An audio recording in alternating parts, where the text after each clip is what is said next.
Westfield Memorial Hospital provides high-quality health care to residents of Western New York, offering patients the most sophisticated medical advancements while keeping the ease and familiarity of a community hospital.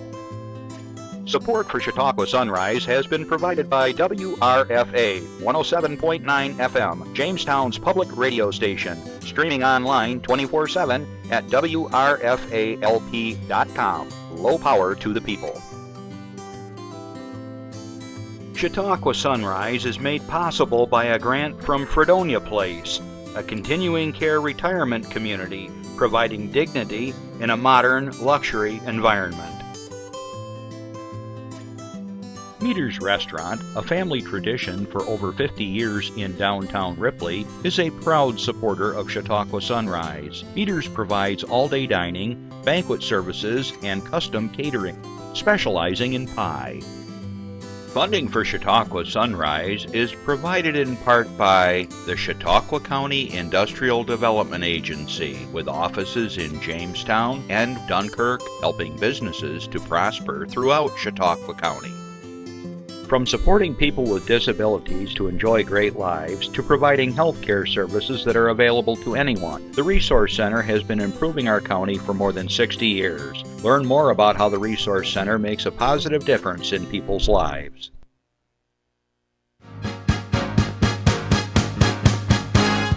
From the Access Chautauqua Studios in Mayville, it's Chautauqua Sunrise. Chautauqua Sunrise is hosted by Doc Hamels and supported by the award-winning volunteers at Access Chautauqua.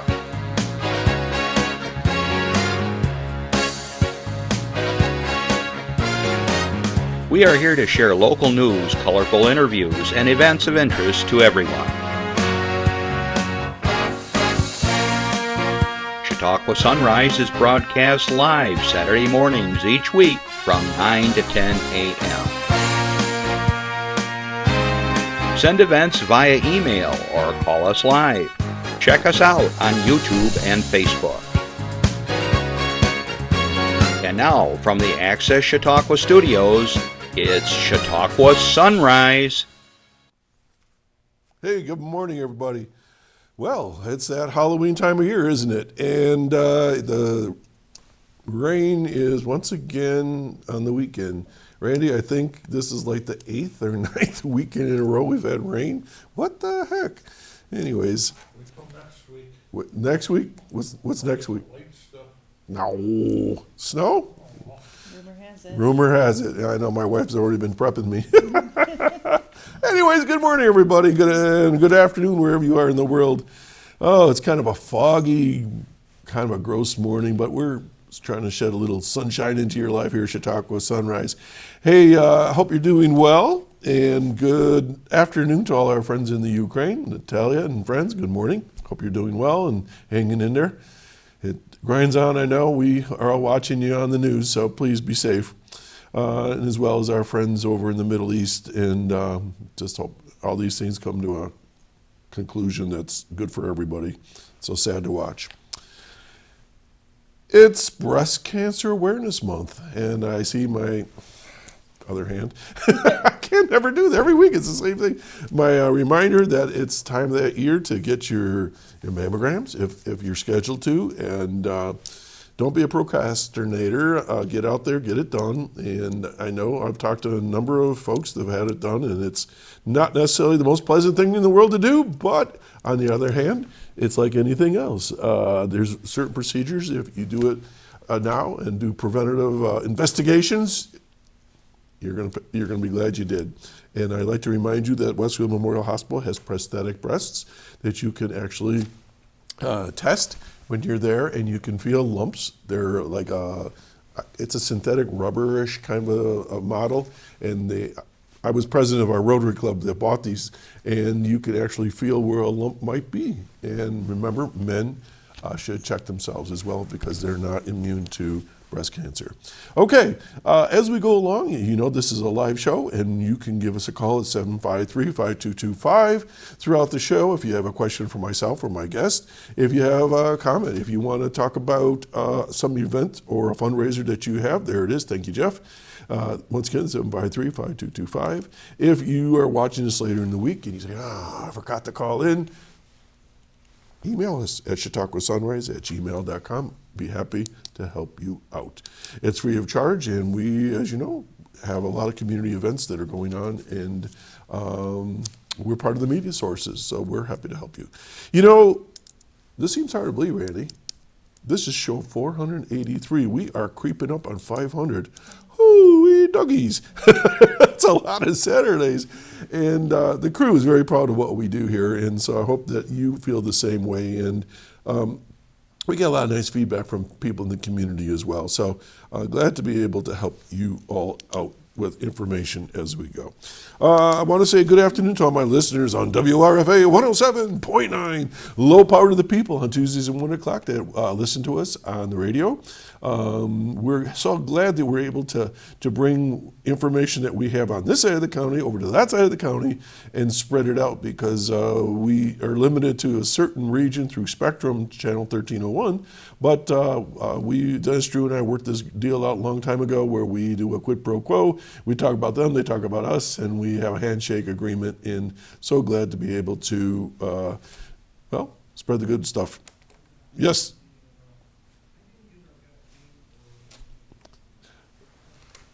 All right, I will do that. Okay, so we have some things coming up as far as lots of events in the community, but I got to do one thing real quick.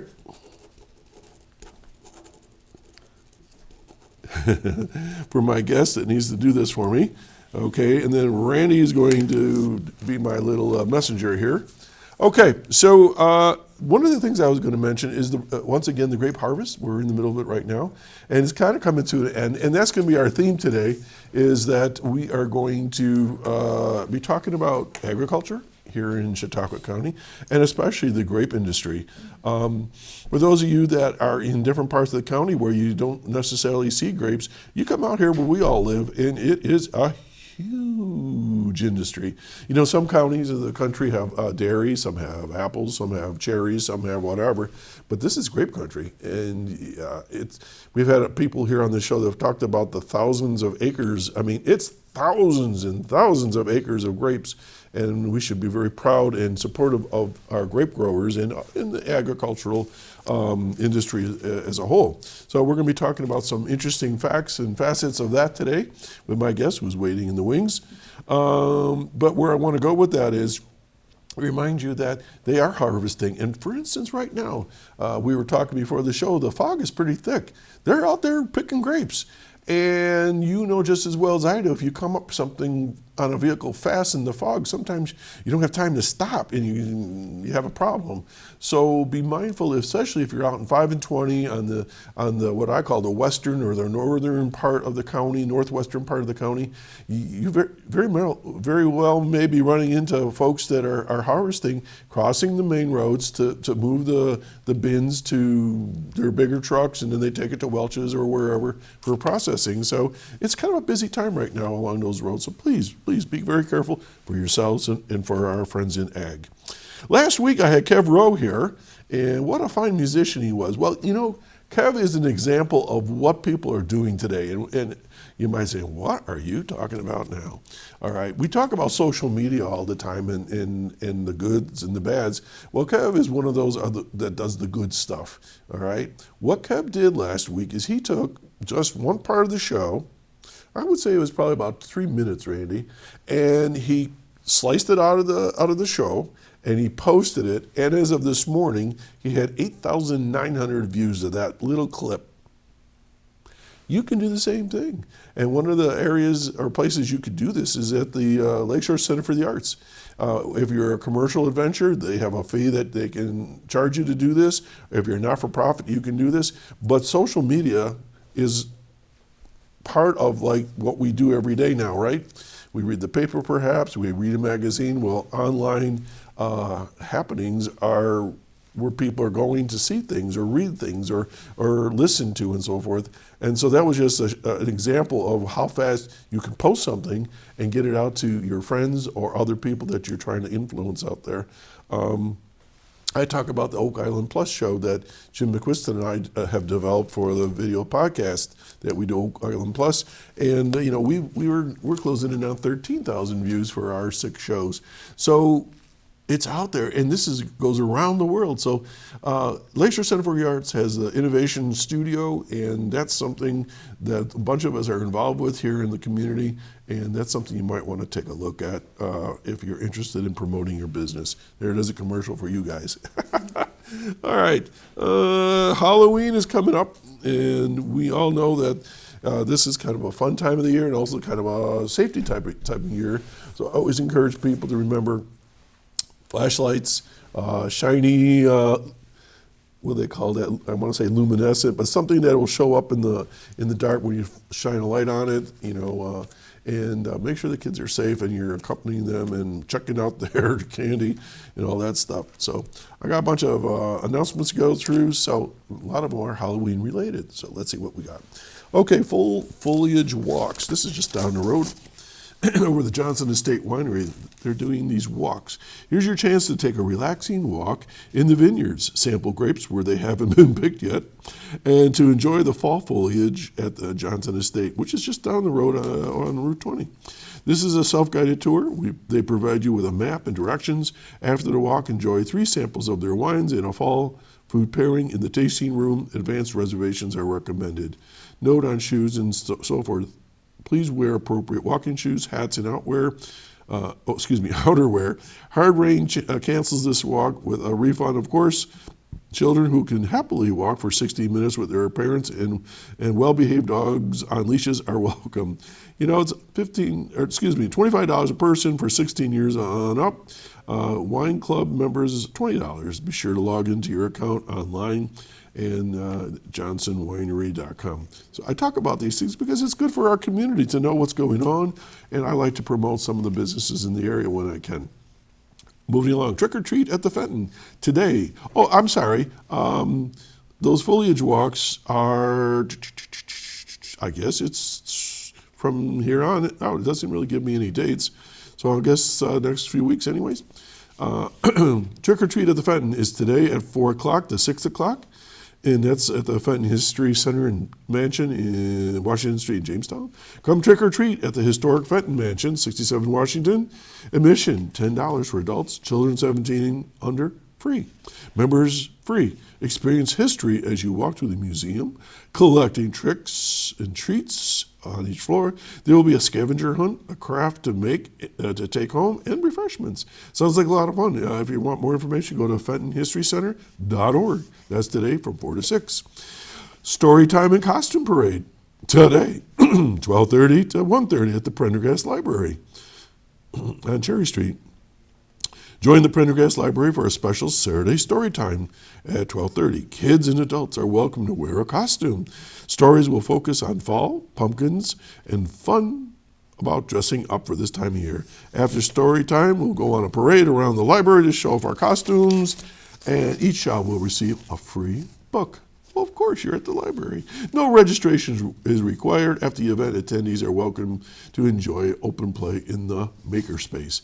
Okay, and that's at 12:30 today. This is cool stuff. Spooky Trails today and tomorrow at 7:30 in the evening till 9:30. The Sherman Central School class of 2027. It seems kind of odd to say 2027. Gosh, I'm just trying to get through 23. 2027 Booster Clubs will be having a fundraiser today and tomorrow. Spooky Trail Adventure. It's a haunted trail that you'll walk through. If you dare to walk these haunted trails, be sure to wear appropriate footwear. The haunted trails will run for only 2 more nights, starting at 7:30 and it ends at 9:30. The class will also be selling cookies, donuts, cider, hot chocolate at these events for a small cost. Children 13 and under must be with an adult, 18 in years and be with an adult who's either 18 years and older. Okay, and if you want more information, you can contact the school. But that's Spooky Trails over at 153 Miller Street in Sherman. I'm not going to go through a long discussion on this one, but today is called National Prescription Drug Take-Back Day. The National Prescription Drug Take-Back Day asks people to think about what do you got in your medicine cabinets. And a lot of times we don't think about this, but we've got our old prescription for our dogs, for flea medicine, for maybe an antiseptic, something that might have been like penicillin type stuff or whatever, and it's sitting in there. Get rid of it. You might have some old antibiotics that you had for something or other from a year ago or two. You might have some prescriptions that maybe were your parents who have passed away and you're cleaning out their home or whatever. All right, take them to various places that will accept these things. A lot of your, right, but I do know that you can contact the Chautauqua County Health Department. They have a listing of places you can go. Very often your drugstores will have a box that you can drop off. I think the Sheriff's Department does, your local police department, and so forth. So anyways, something to think about. Get rid of these old medications. And thanks, Jeff, for the update on that. Okay, let's go to slide 15, Jeff. This is Movies at the Reg. This one I don't think I've seen before or heard of. Dumb Money. Wednesday, November 1. Oh, that's like 2027. November. How did we get there so fast? It seems like it was just September. 7 p.m. is the ultimate David versus Goliath tale based on the insane true story of everyday people who flipped the script on Wall Street and got rich by turning GameStop, yes, the mall video game store, into the world's hottest company. In the middle of everything is regular guy Keith Gill, played by Paul Dano, who starts it all by sinking his life savings into the stock and posting about it. When his social posts, there you go, remember I was talking about social media, when his social posts start blowing up, so does his life, and the lives of everyone following him. As a stock tip becomes a movement, everyone gets rich until the billionaires fight back and both sides find their worlds turned upside down. Dumb Money is rated R, and it's 104 minutes long. Okay, upcoming movies at the Reg also include Helen Mirren in the historical drama Golda Meir, November 8th at 7 p.m., and Sean Astin in the 30th anniversary special engagement of Rudy. All right, and that's on November 15th. So you got some good movies coming up. Remember, tickets are only $7 as a rule, and then they add $1 for theater restoration fee. If you're interested, give them a call at 484-7070 at the box office. All right, coming up in Ripley, Annie Donofrio. She was here not too long ago. She's going to be doing a special presentation on November 7th. Okay, November 7th at 6 o'clock, and it's called The Reluctant Widow, and it's a story about the background of George Custard and his group of soldiers and their wives and so forth, and it's a very interesting presentation, and Annie did quite a bit of it here, but she's going to be doing it at the library, again, November 7th at 6 p.m. All right, and last and not least, I'm not going to do a lot of this because we're going to be talking about this next week. But veterans, again, social media. For veterans, connecting to the internet means getting access to VA's online tools and resources, including telehealth care. VA telehealth expands care outside of the VA clinic and allows veterans to access care from anywhere in the country. Okay? So we're going to be talking about some of this, but tele-emergency care is available for folks by internet, and I'm not going to go into a lot of this right now. As I said, I'm going to stop at this point and say I'm going to hold this for next week when Greg Carlson and others are going to be here to talk about veteran services, but there's lots of stuff available for veterans if you check it out, and I know there's somewhere between 10,000 and 11,000 veterans here in Chautauqua County, and a lot of you guys and gals are not accessing these services. It's for you, so use them. All right, we're going to take a little break. We'll be right back. Stay tuned. Welcome to FNEP, where you will find supportive and knowledgeable peers who will empower you to plan and create affordable meals and nourishing snacks that balance variety and convenience while keeping an eye on food safety and learning to move more. Whether online or in person, connect with us today.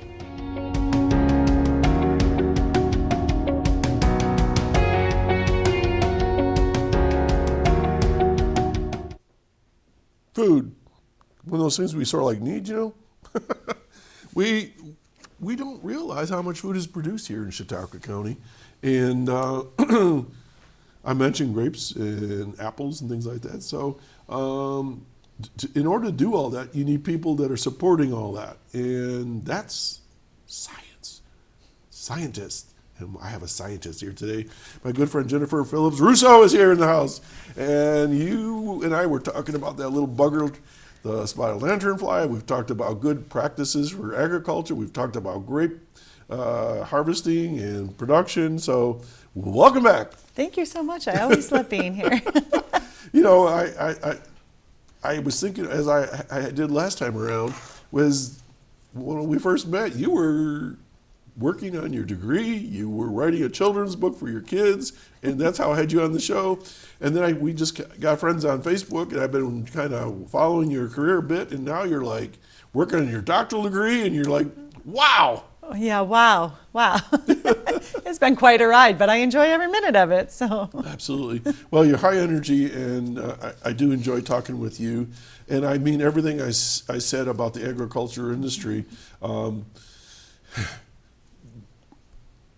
Any industry needs the science behind it. I don't care however you want to define science. You need people that are looking out for those that are doing the production and so forth, and you're one of them, right?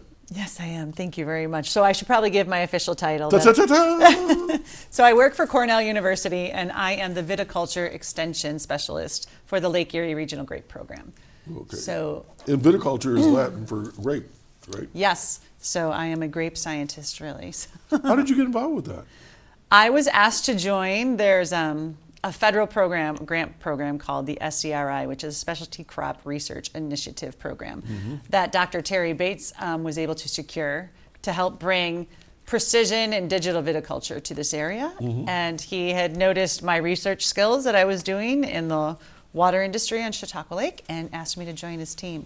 So after that, a position became available, and I applied, and I just am in love with the industry, so proud of the growers who have been innovative. They're actually the true scientists, if you ask me, because we stand on their shoulders and work on what their needs are when we design our programs for How long have you been doing this now?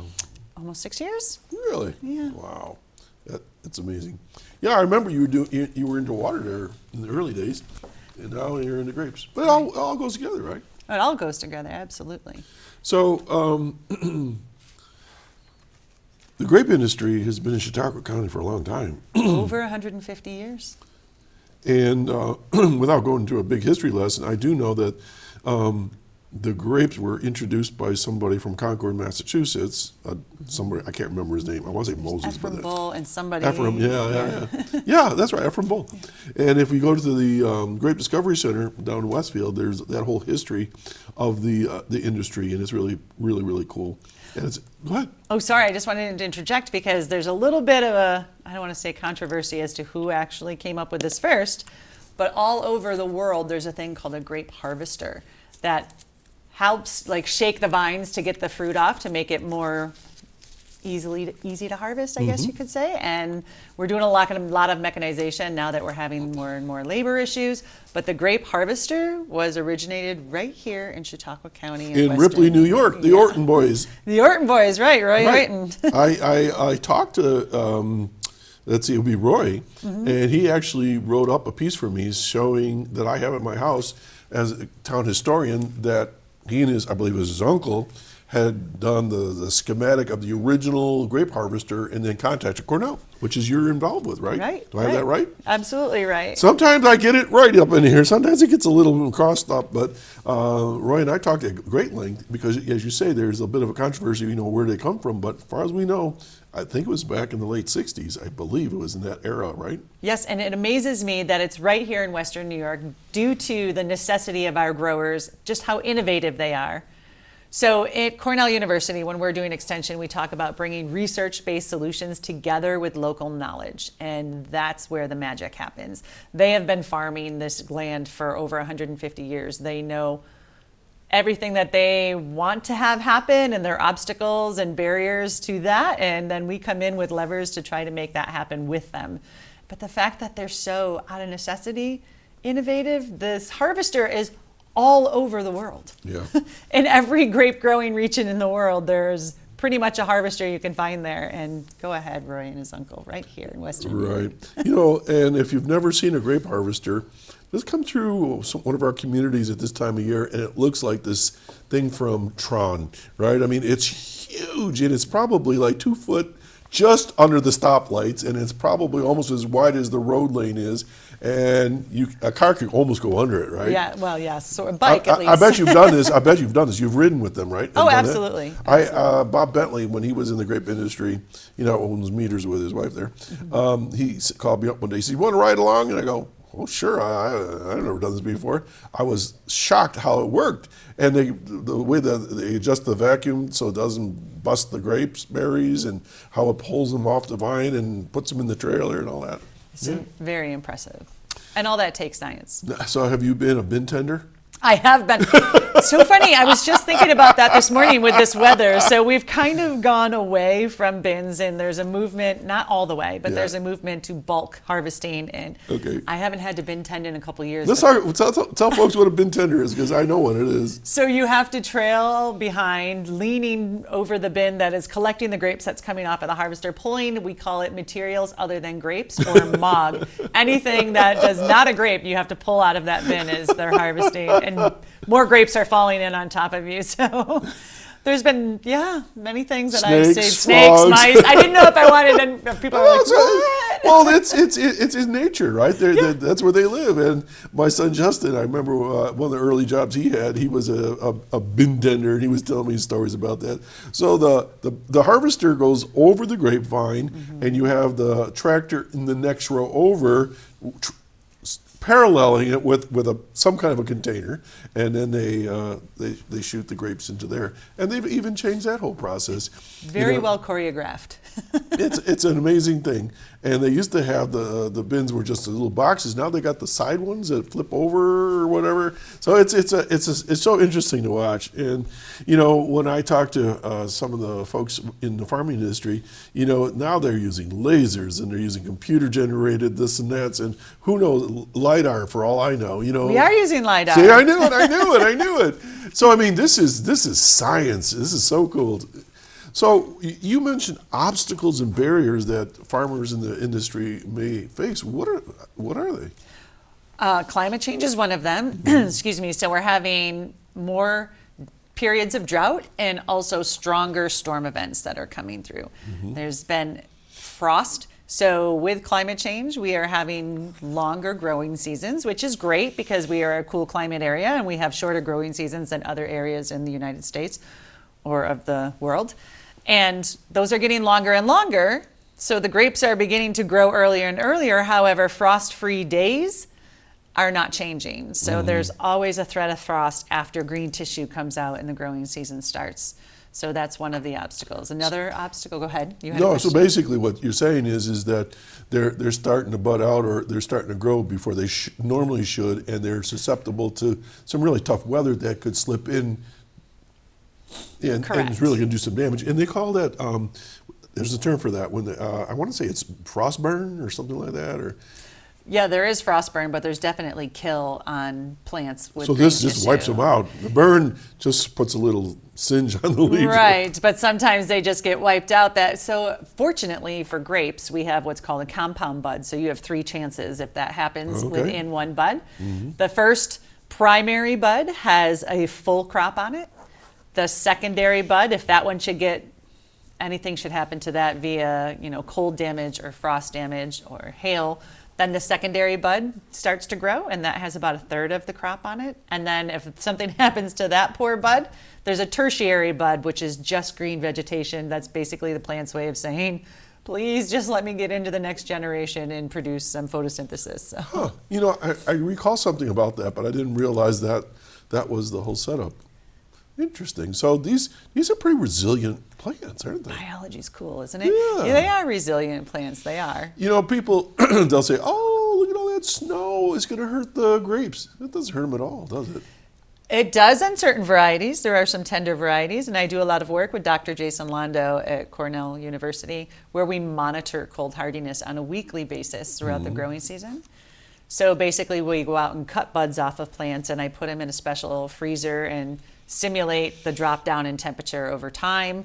And when something dies, it lets off a spike of heat. So there's a thermocoupler. I know I'm talking real sciencey, and I'm sorry about that, but we can measure that. Basically, I can tell you at what temperature that specific bud is going to die at. That helps growers with, you might want to get out and do some mitigation work if it's getting down to that level that we've monitored. So leave up more buds in case there's a threat of that coming out. So wait a minute now. Yeah. These buds die at a certain temperature. So what is the farmer going to do about that? There's some things you can't do, but you can be prepared, and you can have mitigation strategies such as leaving up more buds than you need, so that as you go through the winter and we might hit one of these cold spells, you might lose 15, 10, 20% of those buds. So it's kind of like nature's pruning.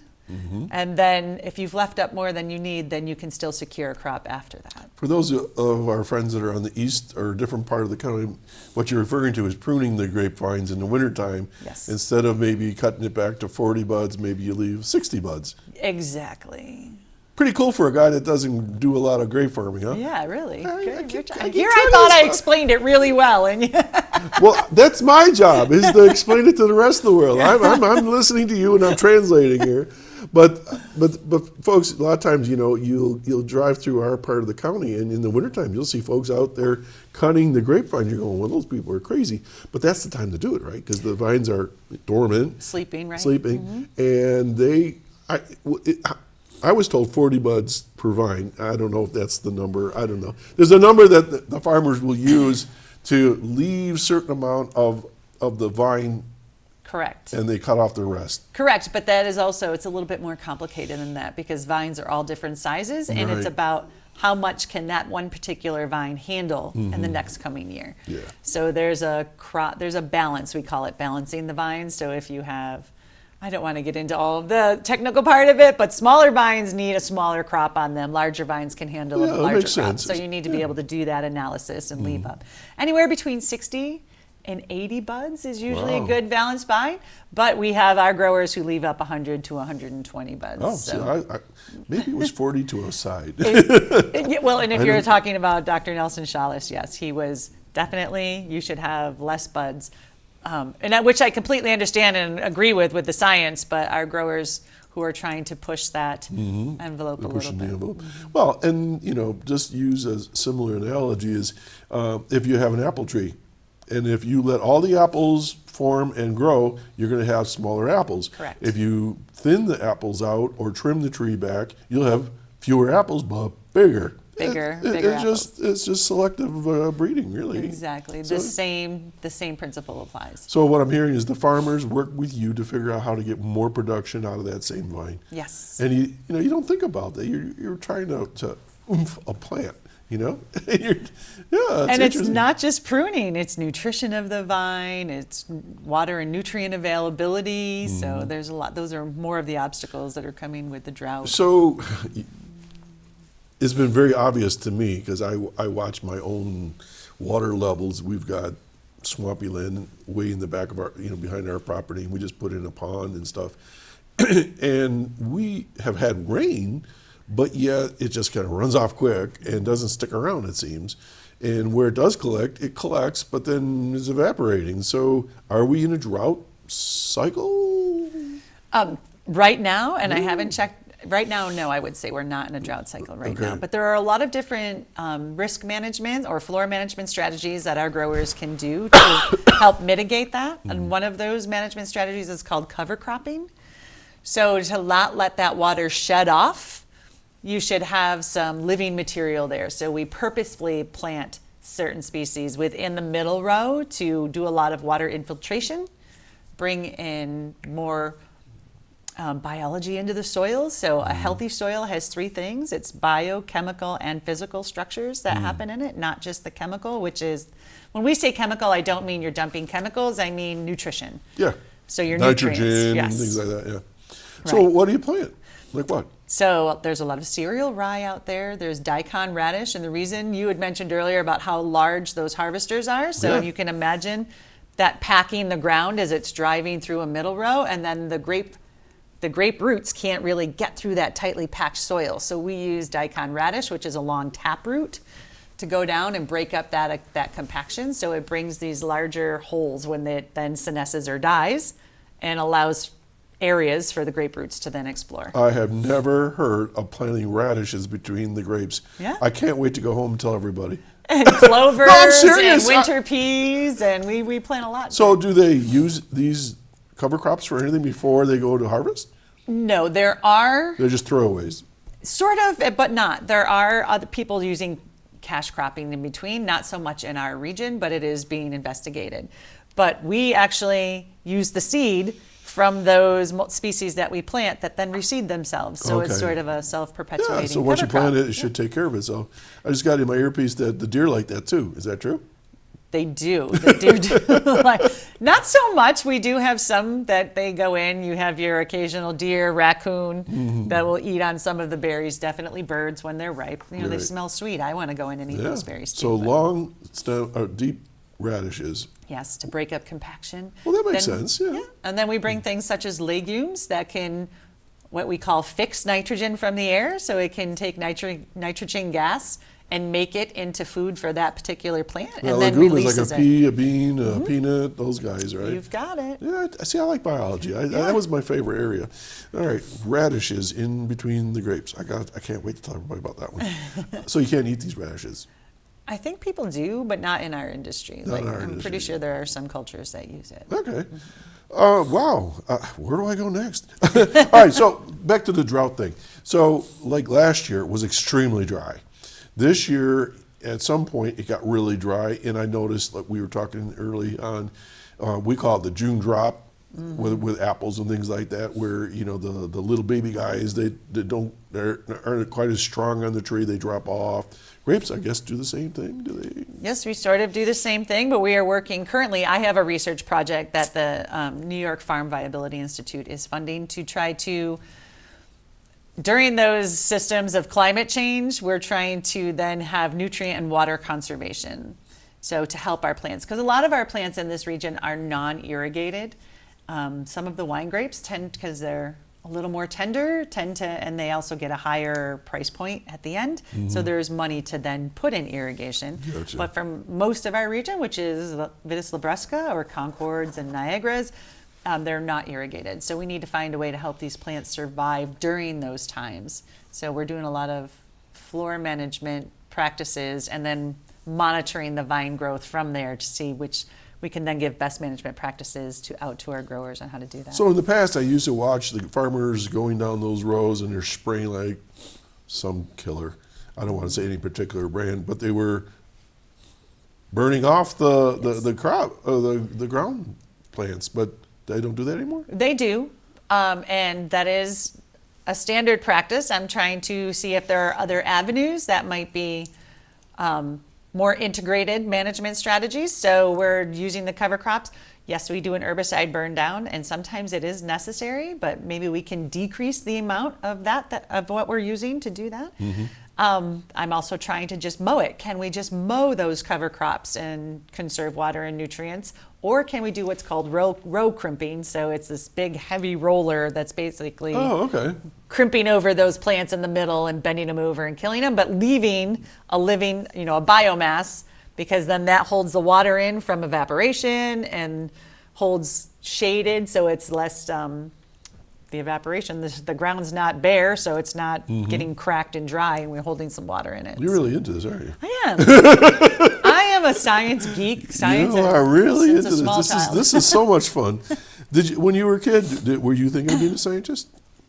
When I wanted to be first an actress, a movie star, a dancer, a doctor. I wanted to do everything. Almost there. I'm almost there. I've checked many of them off of my list. But yes, always outside and playing, building forts, just investigating, doing what I think even our growers do, like just making observations of what's going on around me and trying to make it better. So you're doing all this stuff, scientific experimentations, talking to other scientists, I'm assuming. How do you get this to the farmers, from theory to practice? I mean, do you have meetings? Or how's that all work? Yes, so there are a lot of ways. We do, that's the extension part, and every land grant university is charged with that. So how do we get that research and that knowledge out to the people who actually need to use it? So in my program, we have grower meetings weekly throughout the growing season, and my region follows the Great Lakes. So I have the lower tip of Ontario and Erie. So I go from Niagara County, Erie County, New York, Cattaraugus County, New York, Chautauqua County, New York, and Erie County, PA. And within my region, I'm very proud of this for our region. You were talking about grapes everywhere if you were up in the North County. There are 32,000 acres of grapes in my region. Holy cow. That is the largest grape growing region this side of the eastern of the Rockies. Yeah. Wow. So we have the largest grape growing region right here in our area outside of California and Washington. So. You're like Dr. Grape. No, I'm not Dr. Grape. You're going to be Dr. Grape. Dr. Terry Bates can be Dr. Grape. Soon to be Dr. Grape.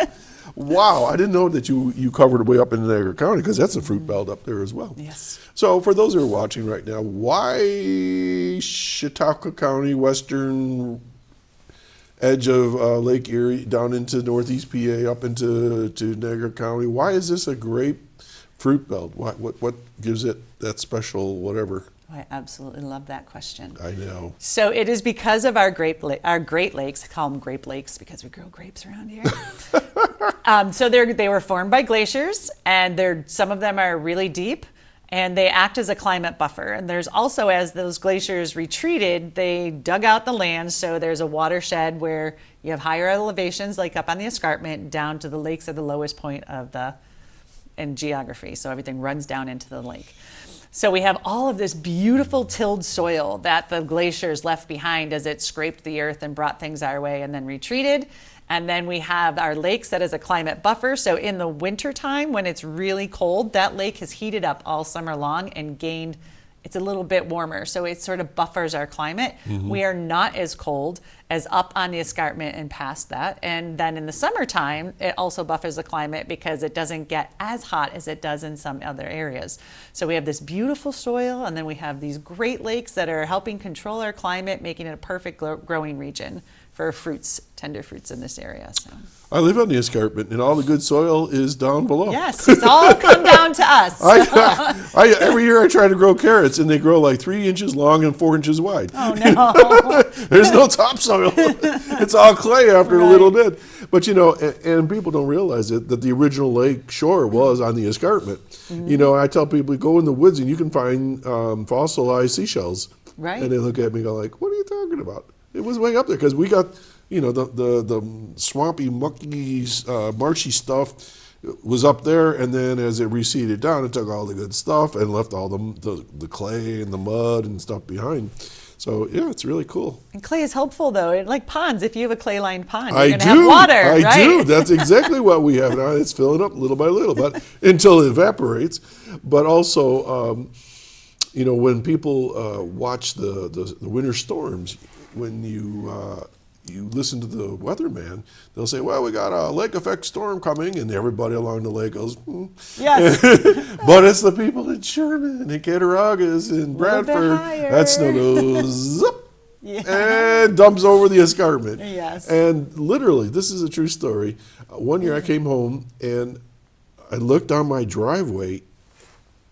Half of it was wet, and it was like somebody took a ruler, and the other side was snow.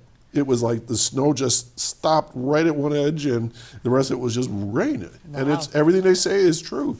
It goes up, drops at a certain point, and then the rest of it is warmer, and that's what makes such an interesting area to live in. Yes, and beautiful. And okay, so my own personal opinion, but I don't think you can find a tomato that tastes as great as it does if it's grown right here in our area. Now, you said 10 products grown here? Is that what you said, or did I misunderstand you?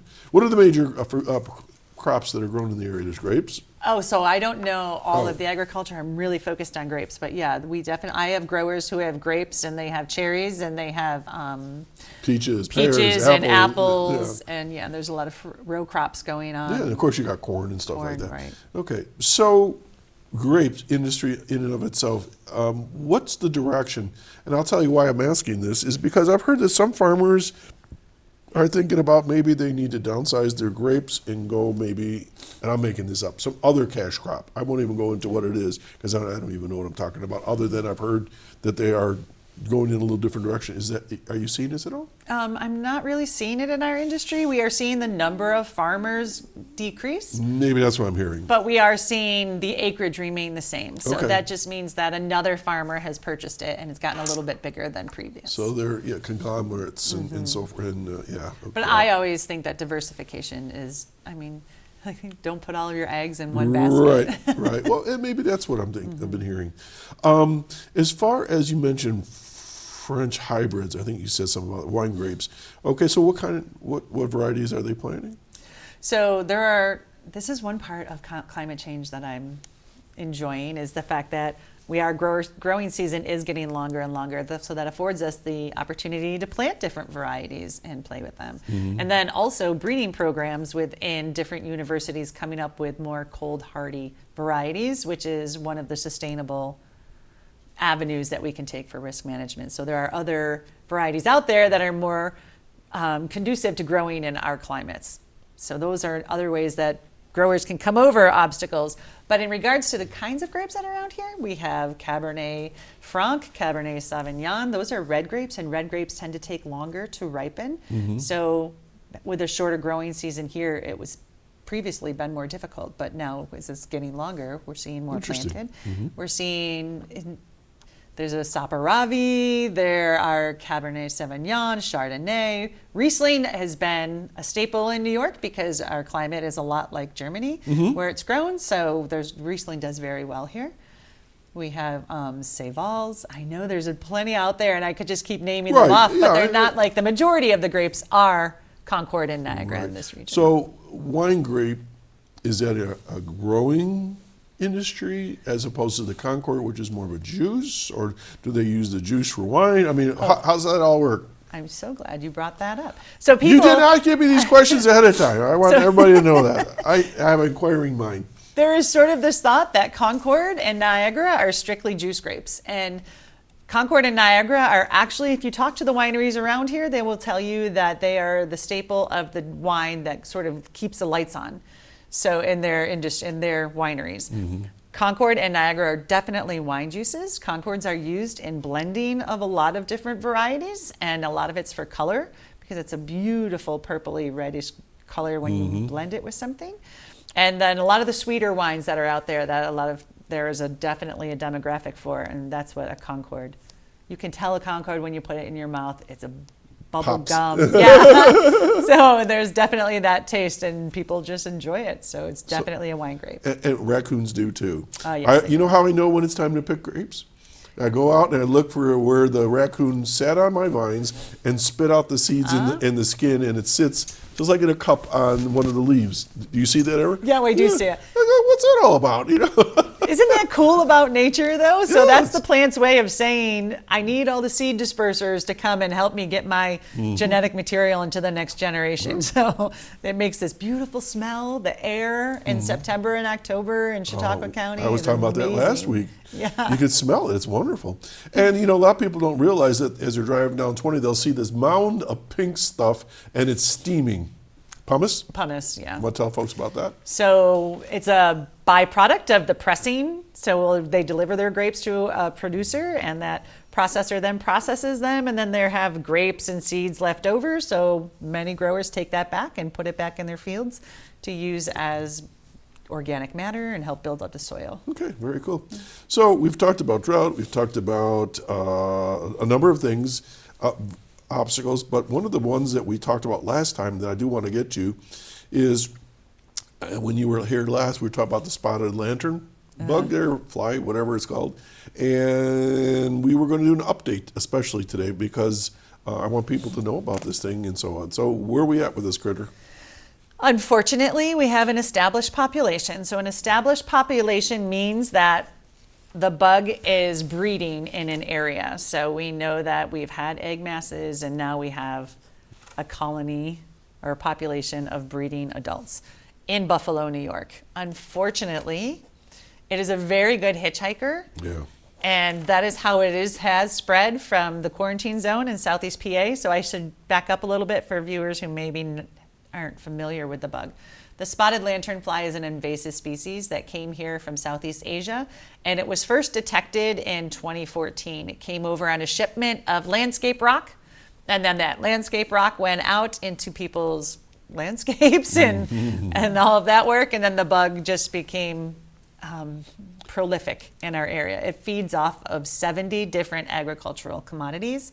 Ooh. That's 70 different commodities. However, it loves grapes the most. Do we have any pictures of that we bring? We do. I do have a slide. Okay. And I will just rattle off some really great resources for you to go look into this bug. One would be our website, which is lergp.com.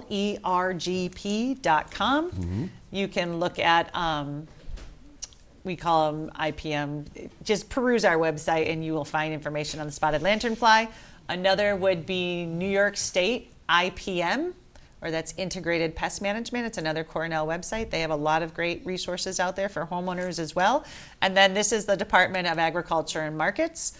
So as you can see, this bug, it has 4 different instars, which are the little bug stages of it, and almost like a beetle, and then it goes to the adult stage, which is the lanternfly. It's a leaf hopper. How big is this guy? This guy can get up to about 1.5 inches long. Whoa. And it is a phloem feeder. So if you think of plants, phloem food, it feeds off of the food that the plant makes for itself. But it doesn't want the sweetness, it wants the protein and the enzymes, so the sweetness comes right out the back end, which is called the honeydew. Oh. Yes, that's a sticky substance that then attracts nuisance bugs, and sooty molds can grow on it and then stop photosynthesis. This bug just wreaks havoc in agricultural systems, not just agriculture, which is where I would really love a campaign to go, is to get the general population involved in this bug, because we have growers in Southeast PA, community members in Southeast PA. You can have up to 15,000 of those bugs on one maple tree, sugar maple, in your backyard. And imagine the mess that it makes as it's feeding. They can't even sit in their backyards and enjoy, because they're getting rained on by the honeydew from these feedings. Okay, let's hold that thought, and we got a phone call. Okay? Oh, okay. It's Mike from Portland. Yeah, hi, Doc. Hi, Mike. How are you? Well, so far so good. I don't think I have any of these spotted lantern bugs in my backyard, but we're holding. How are you doing? I am doing well. I just wanted to say I find the discussion very interesting. It is. Of the many, and I don't want to keep you very long because you're running out of time, but of the many things I've done in life, for a part of my life some years ago, I did work in a winery. Oh, okay. So I was very familiar with the topics and talking about the different grapes a little bit. I'm no grape expert by any means, but it was sort of like, maybe a history lesson going back. But it was interesting to just get a refresher on all that. And it is. Really everything she said, I believe. I know it's... it just was interesting to hear the wine industry talked about, and Thanks, Mike. It's certainly grown, thankfully, over the years, and evolved, and hopefully become more profitable. Mike, what was your job in the wine industry, or the grape? What did you do? Run machinery, or? No. I was a bookkeeper, and I did. Oh, okay. But I got to be, but it was a small place, and I got to, spend a lot of time with the owner, and we, he explained a lot to me, and I had to know certain things to be able to, talk to the customers and stuff. So, it proved interesting. But no, I mostly did the books for I worked there. All right. So, anyways, that's about all I wanted to share. But just thanks. Somebody's listening. So. Oh, thank you. Well, that makes three of you. Thanks. I know there's a lot more than that. Thank you. All right, Mike. All right. Well, I'll let you go. And all right. Good to hear from you. Take care. Be well. All right. Bye now. Thank you. Mike makes a very good point, is that we don't think about how big this industry is. We forget that there's bookkeepers. We forget that there's people that are doing the actual picking or trimming or whatever. Yeah. So $6.4 billion in economic just for New York State because of the grape industry. That's phenomenal. Yeah. And I forgot how many people it employs, but I mean, you don't even think about it, because when you think of a factory, you see this. But the grape industry, the ag industry, I mean, it touches so many different people, and it's a great industry. So let's get back to the spotted lantern bug there. So has there been any progress in getting rid of this thing? There is a lot of research going in. So it originated in Southeast PA in our region. Okay. And I should just mention that in 2017 was the first time that they found it in a vineyard in Southeast PA. And in 2019, that vineyard was dead. So I told you that our plant is really resilient, and it has but if you have something that's such a voracious feeder, constantly feeding on you, not to mention we're a cool climate, so we do have a lot of disease and fun that come in, mildews that come in that really attack the immune system of the plant. So with all of these factors, it's detrimental to our industry. So if we can get people out there killing and smushing this bug. I told you, a biologist at heart, and I love nature and I love animals. But if there's something that's detrimental and an invasive species which outcompetes the normal species in this area, it needs to be eradicated or at least dealt with. So if you are out there, I know it's a pretty bug, and I know sometimes a lot of people have a hard time squishing and killing it, but you are protecting our food sources and our agricultural commodities by trying to eradicate this bug. You need to report it if it's in New York State. So please remember this website, reportslf.com. That'll take you right to the Department of Ag and Markets reporting website, and you have to take a picture of it. You have to collect the bug, because unfortunately we actually have to have a genetic study on it to say that yes, it is a spotted lanternfly. And they're tracking its movement across the state to help with those efforts in eradicating. So are there lookalikes? There are some lookalikes, like a tiger moth. And please, if you find something and you don't know, you're questioning whether it is or not, let us know at lergp.com. We can identify it for you, but definitely capture that bug. We do have a lot of homeowners bringing bugs in and asking, so I appreciate that it's at least getting out there. Put it in a baggie or put it in a bottle, and at least before you cream it. Definitely in a baggie, or you can put in some acetone, and it could. But I always baggie it and freeze it if you want. That'll kill it right away. I can't smush it myself. I have a hard time. I have no trouble with that. Although I have stomped on some of them. I just collected 75 adults from that population of buffalo the other day and threw them all in the freezer so that they're ready to go. And I didn't do it myself. Jen, we got about a minute, just under 2 minutes. What else you want to share with us on anything else that you've been doing? No, I'm just really working on sustainability and the best efforts that we can bring to our growers to incorporate to help the longevity and the productivity of their vines. And I'm really proud of all the work that they're all doing out there. A lot of people don't know, but because we have a shorter growing season, we have higher acids in our fruit. And other areas of the world have the longer growing seasons and their acids are sort of flattening out. So our grapes are traveling all over the world to help bring up other people's, and you don't even know that happens. You can put up to about 25% of the same grape.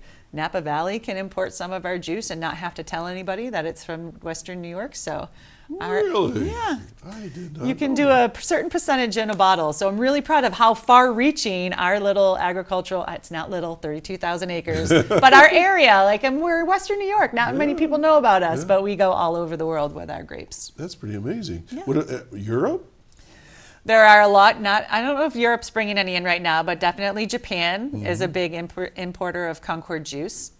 Okay. And if you think about the wineries, and we told you about the grape growing region and why we can grow grapes here, there are wineries all over the United States. So where are they getting that juice from? They're not growing all of those grapes on their own. They're bringing them in from somewhere, and a lot of it's right here. It's a lot easier.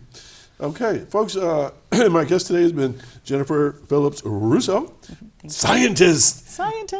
And thanks for coming in. And please keep us updated on this, whatever part of the industry. And come back another time. And let's keep updating. You let me know when we need to update. How's that? Absolutely. And thank you for having me. Well, and I want to reflect what Mike said. I mean, it's always a pleasure to have you here. And it's such an important thing that we understand the science and that we understand that what people are doing in their vineyards, in their fields, that's important stuff.